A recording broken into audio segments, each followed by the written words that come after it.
नमस्कार मित्रांनो, स्वागतम घरोघरी मातीच्या चुली या मालिकेच्या आजच्या भागामध्ये जानकी ही ऋषिकेशला म्हणत असते की तुमच्या दोन भावांच्या आयुष्याचा प्रश्न आहे. आत्ता जर आपण गप्प बसलो तर ते तुम्हाला खूप महागात पडेल. आपण त्यांच्या आयुष्याचे असे नुकसान नाही करू शकत. नानांशी तर आपल्याला बोलावेच लागेल आणि त्या दोघांचे बोलणे चोरून ऐश्वर्या ऐकत असते. जानकी ऋषिकेशला म्हणते की मला विश्वास आहे की नाना सुद्धा समजून घेतील आणि मला काय वाटतं की आपण नानांच्या खोलीत हे सर्व बोलायला नको, कारण आई जर आल्या तर आईंनी जर हे ऐकले तर त्यांना बिलकुलही सहन होणार नाही. अगोदरच त्यांची तब्येत बरोबर नाही आणि त्यांनी जे काही ऐकले त्यावर ते विश्वास सुद्धा नाही ठेवणार, कारण आपण हे सर्व सांगतो. आपण एक काम करू, आपण नानांनाच हे सर्व सांगण्यासाठी आपल्या रूम मध्ये घेऊन जाऊयात का? त्यांना विश्वासात घेऊन हे सर्व सांगूयात. तुम्ही एक काम करा की मी बेडरूम मध्ये तुम्ही जाऊन बसा, मी तोपर्यंत नानांना घेऊन येते. तर ऋषिकेश हो म्हणतो आणि ऐश्वर्या हे सर्व ऐकते. तेव्हा ऋषिकेश रूम मध्ये जातो आणि जानकी ही नानांना आणण्यासाठी त्यांच्या रूमकडे येते. तेव्हा ऐश्वर्या मात्र हे ऐकून मनात म्हणते की आता नानांना गच्चीची स्टोरी सांगून नानांना तुझ्या बाजूने करून घेणार की काय. पण आई मात्र त्या स्टोरीवर कधीही विश्वास नाही ठेवणार, कारण त्यांचा विश्वास आता तुझ्यावर नाही जानकी तर माझ्या शब्दावर आहे. अवंतिका का घर सोडून गेले हे सांगून तुम्हाला वाईट ठरवणार आहे ना, पण मी मात्र तसे नाही होऊन देणार. आता तू बघ की मी काय करते ते. त्यानंतर इकडे जानकी नानांना आपल्या रूम मध्ये घेऊन येते आणि ऋषिकेशला खुणावून नानांना हे सर्व सांगायला सांगते. नाना म्हणतात की बोला की काय, की तुम्हाला असे काय बोलायचे. तर ऋषिकेश आणि जानकी शांतच असतात आणि या सर्वांचे बोलणे ऐकण्यासाठी ऐश्वर्या मात्र दाराशी येते. नाना म्हणत असत की काय झाले, तुम्ही मला इथे का बोलावून घेतले. तेव्हा जानकी म्हणते की नाना आणि तुम्ही टेन्शन घेऊ नका, विषय तसा गंभीर आणि नाजूक तर आहेच आणि तो आपल्याला नाजूक पद्धतीनेच हाताळायचा. तेव्हा नाना म्हणतात की मला अगोदर सांगा की नेमकं काय विषय आहे, आणि त्यांचे जे काही बोलणे होते ते सर्व ऐश्वर्या व्हिडिओ करून रेकॉर्ड करून घेत असते. नाना विचारत असतात की काय झाले असे की तुम्ही मला ते सुमित्रा समोर नाही सांगू शकत, तुम्ही मला असे रूम मध्ये इकडे घेऊन आलात. पण जानकी त्या अगोदर मला एक गोष्ट सांग की अवंतिका असे अचानक घर सोडून का गेली. तेव्हा जानकी ही ऋषिकेशकडे बघू लागते. तर नाना म्हणतात की जानकी मला तुझ्याकडून खरं उत्तर हवंय. तेव्हा जानकी म्हणते की नाना जे काही आम्ही तुम्हाला सांगणार आहोत ते अगदी तुम्हाला खरेच सांगणार आहोत. तुम्हाला विश्वासात घेऊनच मी आणि ऋषिकेशने तुमच्याशी बोलायचे ठरवले. तेव्हा जानकी ऋषिकेशला नानांशी बोलायला सांगते. तर लगेच ऋषिकेश म्हणतो की हे बघा नाना, गेल्या काही दिवसात अशा काही घटना घडल्या तुमच्या दृष्टीआड आणि आमच्या दृष्टीआड सुद्धा, ज्या फक्त जानकी आणि सौमित्रालाच ठाऊक आहे. म्हणूनच आम्हाला असे वाटते की सौमित्रा आणि अवंतिका येथे न राहिलेले बरे.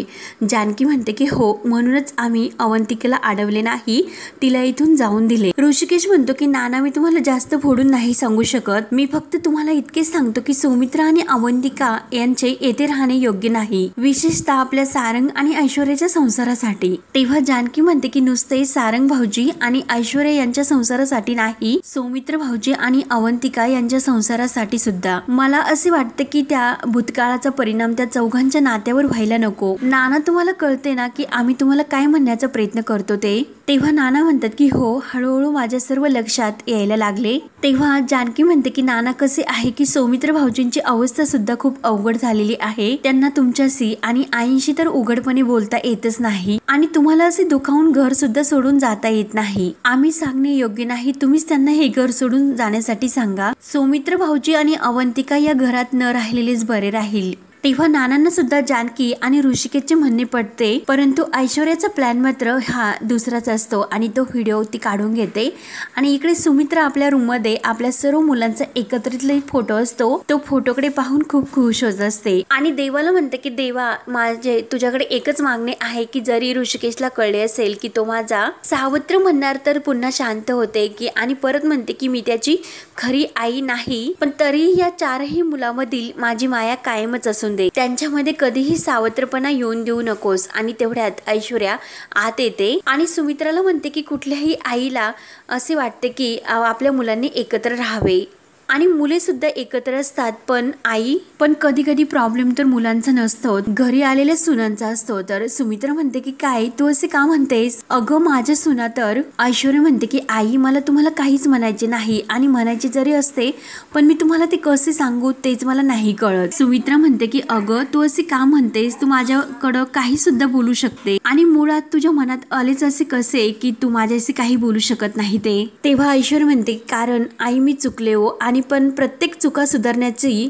मी प्रयत्न केला आणि चूक सुधारली हे सुद्धा तुम्हाला माहिती आहे. पण आई समोरच्या व्यक्तीच्या मनात जर आपल्याविषयी वेगळेच काहीतरी असेल तर मग मी सुद्धा काय करणार? मला मान्य आहे की आपल्याकडून सुद्धा खूप चुका झाला, त्यामुळे मला काही दुसऱ्यांच्या चुका दाखवण्यात कोणताही अधिकार नाही. तेव्हा सुमित्रा म्हणते की अगं ऐश्वर्या एक गोष्ट लक्षात ठेव की कायम हे घर सुद्धा तुझेच आहे आणि ही सर्व माणसं सुद्धा तुझीच आहेत. त्यामुळे समजा दुसऱ्याच्या कुणाच्याही हातातून जर चूक झाली तर त्याला बोलण्याचा, त्याला समजवण्याचा तुला पूर्ण अधिकार आहे. मग सांग की तुला काय सांगायचे ते? तर ऐश्वर्या लगेच म्हणते की आई मी कसे सांगू तेच मला नाही कळत. खरं तर मला हे तुम्हाला सांगणे योग्य आहे किंवा नाही सांगणे योग्य नाही, आणि जर मी तुम्हाला हे सर्व सांगितले तर तुम्हालाच वाटेल की मी आपल्याच माणसांच्या लावालावाय करते म्हणून. सुमित्रा म्हणते की नाही ग, तुझ्या हेतूबद्दल माझ्या मनात कोणत्याही असे वेगळ्या शंका नाहीत. बोल मग तुला काय सांगायचे ते? ऐश्वर्या तुझ्यावर माझा पूर्ण विश्वास आहे. तेव्हा ऐश्वर्या म्हणते की आई मी सांगण्यापेक्षा तुम्हाला दाखवतेच, आणि ऐश्वर्या लगेच तो व्हिडिओ सुमित्राला दाखवते.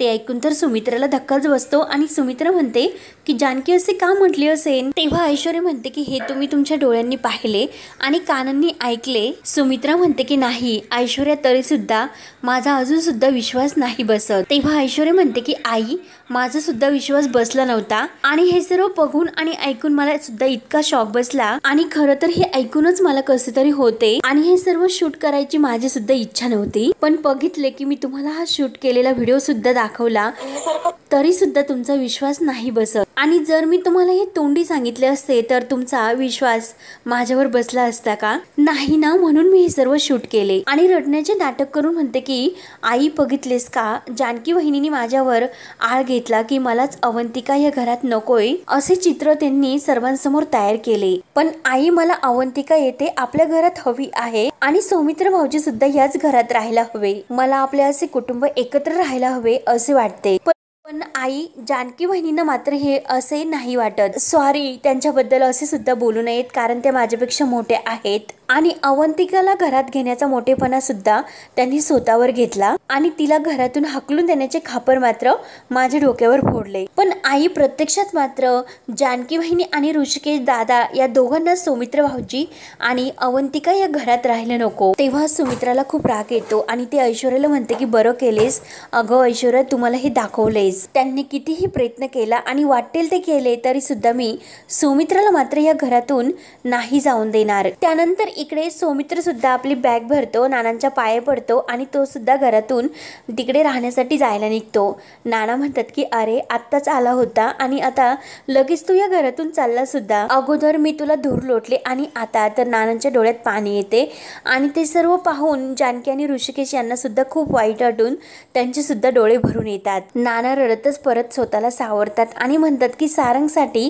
आपल्याला हे सर्व सावरायला हवे, नाहीतर आत्ताच मी 2 तुकडे केले असते. पण हे बघ, जिथे कुठे असशील तेथे बाळा तू सुखी राहा. सौमित्र म्हणतो की हो नाना, तुम्ही मला पोटाशी घेतले त्यातच सर्व काही आले. मी तुमच्या दूर जरी असलो तरी मात्र तुमच्या जवळच असेल. म्हणून सौमित्र नानांना मिठी मारतो आणि एकमेकांना भेटून तो जायला निघतो. नाना म्हणतात की अरे अधूनमधून तू भेटण्यासाठी येत जा, आता माझ्या मनात तुझ्याबद्दल. तर सौमित्र म्हणतो की हो नाना मला माहिती आहे. आणि आई तर नाना म्हणतात की हो तिला हे सर्व नाही झेपणार, पण बघू की थोडा काळ गेला आणि मग. आणि तेवढ्यात सुमित्रा बाहेर येते आणि सौमित्र असे म्हणून हाक मारते. तेव्हा सुमित्रा ऐनवेळीच बाहेर आली आणि ऐश्वर्या तिला घेऊन आली. हे बघून जानकी आणि ऋषिकेश नाना यांना तर खूप मोठा धक्का बसतो. सौमित्राच्या हातातील बॅग बघून सुमित्रा धावतच येते आणि काय रे कुठे निघालास तू? तेव्हा सौमित्र नानांकडे बघत म्हणतो की मी घरी चाललो होतो. सुमित्राच्या डोळ्यात पाणी येते, म्हणजे अरे सौमित्र हे तुझे घर नाही का? असे विचारते तर सौमित्र म्हणतो की आई तू प्लीज गैरसमज करून घेऊ नकोस। सुमित्रा म्हणते की अरे चालले तरी काय, या घरातील प्रत्येक जण मला सांगतो की गैरसमज करून घेऊ नकोस। अगोदर अवंतिका काहीतरी कारण काढून गेली आणि आता सुद्धा तू निघालास आणि मी घरी जातो असे सांगून आणि तू मला न भेटता जाणार होता। नाना म्हणतात की होत, कारण तू त्याला जाऊन दिले नसते म्हणून। तेव्हा सुमित्रा खूप रडत असते आणि आओ तुम्ही सुद्धा का त्याला जाऊन देतात, थांबवा त्याला, आडवा त्याला असे म्हणत असते। नाना म्हणतात की त्याला जाऊन दे, त्याला त्याची कामं आहेत। तर लगेच सुमित्रा म्हणते की मग सारंग आणि ऋषिकेश यांना नाही का काम, ते इथून घरातून नाही जात का कामावर, मग हा कसे जाऊ शकत नाही। सौमित्राला विचारते की काय रे, तू इथून घरातून कसा कामाला जाऊ शकत नाही। सौमित्र म्हणतो की आई माझे ऐकून घे। तर सुमित्रा म्हणते की मला तुझे काही ऐकून घ्यायचे नाही, तू इथे थांब। तर नाना म्हणतात की हे बघ सौमित्र इथे नाही राहू शकत, जाऊन दे त्याला। तर सुमित्रा रडतच विचारते की का जाऊन दे त्याला, का असे म्हणतात। तेव्हा ऋषिकेश म्हणतो की आई एकदा समजून घे ना ग। सुमित्रा म्हणते की का समजून घेऊ, अवंतिका गेली तेव्हा सुद्धा तुम्ही तिला नाही अडवलेत आणि आज सौमित्र जातो त्याला सुद्धा तुम्ही नाही अडवत, म्हणजे तुम्हाला दोघांना सौमित्र आणि अवंतिका या घरात राहायलाच नको असेच वाटते ना। ते ऐकून जानकी आणि ऋषिकेश या दोघांना तर खूप मोठा धक्का बसतो। तेव्हा जानकी पुढे येते आणि आई नाही हो, आमच्या मनात असे काही नाही आई, त्याला सुद्धा काही कारण आहेत असे म्हणते। तर सुमित्रा विचारते की काय ग, काय असे कारण आहे, तेच तर मी तुम्हाला विचारते की सांगा कोणीतरी की काय कारण आहे ते। तेव्हा ऋषिकेश म्हणतो की मी सांगतो आणि त्याच वेळेस सारंग आतमध्ये येतो। तर जानकी ही सारंगला बघते आणि ऋषिकेशचा हात दाबून म्हणते की त्यांची या घरात राहण्याची इच्छा नाही आणि जानकी ऋषिकेशकडे बघत म्हणते की त्यांची या घरात राहण्याची इच्छा नाही, मग त्यांना आपण बळजबरीने राहा असे कसे म्हणायचे। तेव्हा सुमित्रा म्हणते की काय ग, तू जे काही सांगते त्यावर माझा विश्वास बसेल असे तुला वाटते का, नेहमी तर प्रत्येक गोष्टीत तू हट्ट करत असते आणि आज एकदा सुद्धा तू म्हटली नाही आई सौमित्र भाऊजी जायचे म्हणतात पण आपण त्यांना जाऊन द्यायचे नाही, कारण तुम्हाला दोघांना सौमित्र आणि अवंतिका या घरात राहायलाच नको। जानकी आणि ऋषिकेश यांना आणखीनच वाईट वाटते। तर ऐश्वर्याच्या अगदी मनासारखे होत असते म्हणून ती तर खुश असते। तर नाना म्हणतात की सुमित्रा अगं तू काय बोलतेस हे सर्व। सुमित्रा म्हणते की मला सर्व काही कळते आणि माझी तुमच्या दोघांकडून खरंच ही अशी अपेक्षा नव्हती आणि रडतच ती सौमित्र जवळ येते आणि सौमित्राला विनवण्या करू लागते की सौमित्र प्लीज तू आम्हाला सोडून जाऊ नको, तू आमच्या सोबत याच घरात राहा। सौमित्र म्हणतो की आई प्लीज मला जावेच लागेल, माझ्याकडे दुसरा पर्याय नाही। आई मी तुला म्हटलो ना की मी परत येईल आणि तू आणखीन अवघड करू नकोस। आणि तो सुमित्राच्या पाया पडतो आणि बॅग घेऊन जायला निघतो। तर सुमित्रा त्याचा हात धरते, अरे सौमित्र तूच मला म्हटला होता की अवंतिका सुद्धा थोड्या दिवसात परत येणार आहे आणि आता तू कुठे चाललास। परंतु सौमित्र हा आपल्या काळजावर दगड ठेवतो आणि शेवटी त्या घरातून तो पाऊल बाहेर टाकतो आणि तो निघून जातो। तर सुमित्रा खूप रडत असते। नाना म्हणतात की गेला ना तो, जाऊन दे त्याला। तेव्हा जानकी ही सुमित्रा जवळ तिच्या खांद्यावर हात ठेवते आणि तिला समजावण्याचा प्रयत्न करते, परंतु सुमित्रा मात्र रागाने जानकीचा हात थिडकारून देते आणि रागानेच आपल्या रूममध्ये निघून जाते। ऋषिकेश म्हणतो की आई, तर आई कुणाचे ऐकायला तयार नसते आणि शेवटी नाना सुद्धा हे सुमित्राच्या मागे जातात। सारंग फक्त हा बघत उभा असतो। ऐश्वर्या मात्र खूप खुशून हसत असते। जानकी आणि ऋषिकेशला तर खूप वाईट वाटते। ऋषिकेश आणि जानकी घाईने आपल्या रूम मध्ये येतात। ऋषिकेश जानकीला म्हणतो की मला सांग तू मला बोलून का दिले नाहीस। तेव्हा जानकी म्हणते की आओ असे काय करतात, तुम्ही जेव्हा बोलत होते त्याच वेळी सारंग भाऊजी आले होते, मग त्यांच्या समोर तुम्ही हे सर्व बोलणार होतात का, जे आपल्याला टाळायचे होते शेवटी तेच घडले असते। सौमित्र भाऊजी आणि अवंतिका हे दोघे सुद्धा स्ट्रॉंग आहेत, पण सारंग भाऊजींचे तसे नाही। त्यांच्या समोर जर तुम्ही हे बोलला असता तर त्यांना खूप त्रास झाला असता।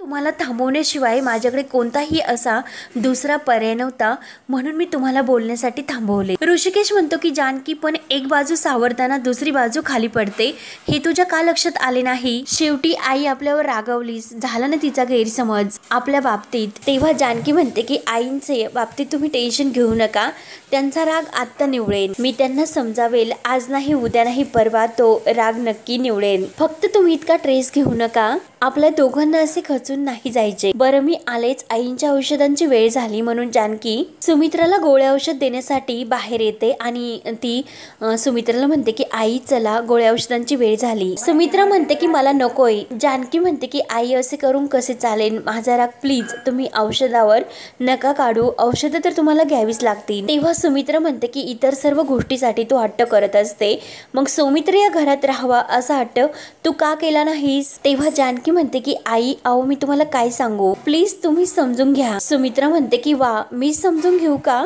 अवंतिका आणि सौमित्र तुला या घरातच नको होते आणि वर मी समजून घ्यायचे. जानकी म्हणते की आई मला का त्याने या घरात नको असतील, मीच त्यांना या घरात घेऊन आले होते. सुमित्रा म्हणते की तेच ते, तो मोठेपणा तर तुला हवा होता पण ते दोघे तुला कायमचे या घरात राहायला नकोच होते. तेव्हा जानकीला खूप वाईट वाटते. जानकी म्हणते की आई तसे काही नाही. सुमित्रा उठते आणि मग कसे आहे असे जानकीला विचारते. ते नकोय हे फक्त तुझे कारण नाही पण फक्त ही तुझी मर्जी. जानकी मला तुझ्याकडून याची अपेक्षा नव्हती. जानकी तू अशी नव्हतीस. तर जानकी म्हणते की आई तसे काही नाही, तुम्ही प्लीज गैरसमज करून घेऊ नका, मी तुम्हाला कारण नाही सांगू शकत. कारण सुमित्रा म्हणते की सांग की काय, तुला माझी शपथ आहे की नक्की कारण काय आहे ते. तेव्हा जानकी म्हणते की आई प्लीज मला असे शपथीवर तुम्ही अडवू नका, मी तुम्हाला नाही सांगू शकत की काय कारण आहे पण मी तुम्हाला जेवढंच सांगू शकते की जे काही केले ना मी ती सगळ्यांच्या भलेसाठीच केले, सौमित्र भाऊजींच्या आणि सर्व घरातल्या सगळ्यांच्या. तर सुमित्रा म्हणते की काय सगळ्यांच्या की फक्त तुमच्या दोघांच्या, त्यांनी आपल्याच घरात राहू नये हे त्यांच्या भल्यासाठी कसे असू शकते जानकी, याचे मला उत्तर दे. तेव्हा जानकी म्हणते की आई तुम्हाला कसे आणि काय सांगू. आणि जानकी मनात विचार करते की आईंना जर या क्षणी मी सर्व खरं सांगितले तर त्या विश्वास नाही ठेवणार आणि सौमित्र भाऊजींनी सांगितले तरी सुद्धा नाही. तेव्हा जानकी मनात तोच विचार करत असते. तर सुमित्रा तिला म्हणते की अगं बोल ना, आता का गप्प बसलीस, तुला आणि ऋषिकेशला सौमित्र आणि अवंतिका या घरात नकोय हेच खरं आहे आणि हे सर्व मला कळले सुद्धा. तेव्हा जानकी मात्र शांत असते आणि हा भाग येथे संपतो. पुढील भागामध्ये ऐश्वर्याच्या बोर्डावर सुमित्रा आणि जानकी ऋषिकेश यांना सुमित्रापासून वेगळे करण्यासाठी जे काही बोर्ड बनवलेला असतो आणि त्यावर जानकी आणि ऋषिकेशच्या नावावर पूर्णपणे हे खोडून टाकलेले असते.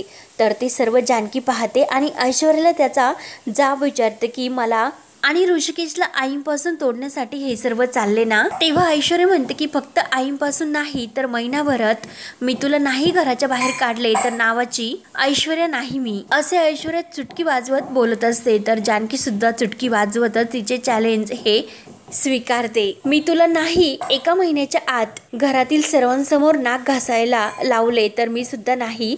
जानकी ऋषिकेश रणदिवे आणि दोघे एकमेकींच्या हातामध्ये हात देतात आणि चॅलेंज देतात. तेव्हा आता पुढे काय होणार हे पाहण्यासाठी आपल्या चॅनलला नक्की सबस्क्राईब करत राहा. धन्यवाद.